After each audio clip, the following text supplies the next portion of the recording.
استاد کا کردار لازوال کے عنوان پر تقریر کے لیے دعوت دیتا ہوں اقصیٰ شیر زمان کلاس 2 کی طالبہ۔ محترم پرنسپل صاحب، اساتذہ کرام اور میرے ہم مکتب ساتھیوں، السلام علیکم۔ آج میں جس موضوع پر تقریر کرنے جا رہی ہوں وہ ہے اساتذہ کا احترام۔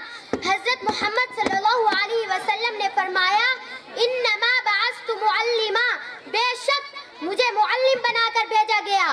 ہمارا مذہب اسلام ہے، ہم مسلمان ہیں اور حضرت محمد صلی اللہ علیہ وسلم کی امت میں سے ہیں۔ جب ہمارے آخری نبی حضرت محمد صلی اللہ علیہ وسلم نے اپنے آپ کو معلم کہا ہے تو ہمیں اس بات سے اندازہ لگا لینا چاہیے کہ ہمارے مذہب میں استاد کا کتنا احترام ہے۔ ہمیں چاہیے کہ ہم اپنے اساتذہ کی عزت کریں اور ان کے ساتھ اچھا سلوک کریں۔ استاد ہمیشہ اپنے طالب علم کے اچھے مستقبل کا سوچتا ہے۔ استاد ہمیشہ اپنے طالب علموں کو دل سے محنت کرواتا ہے۔ طالب علم کا یہ فرض ہے کہ وہ اپنے استاد کی ہر بات مانے اور پڑھائی میں اپنے استاد کا ساتھ دے۔ حضرت علی رضی اللہ عنہ نے استاد کی اہمیت کے بارے میں فرمایا، جس نے مجھے ایک لفظ بھی پڑھایا وہ میرا استاد ہے۔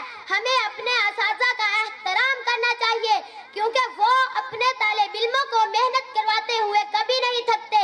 میں اپنے استاد سے بہت محبت کرتی ہوں اور ہمیشہ ان کی لمبی عمر اور اچھی صحت کے لیے دعا گو ہوں۔ والسلام۔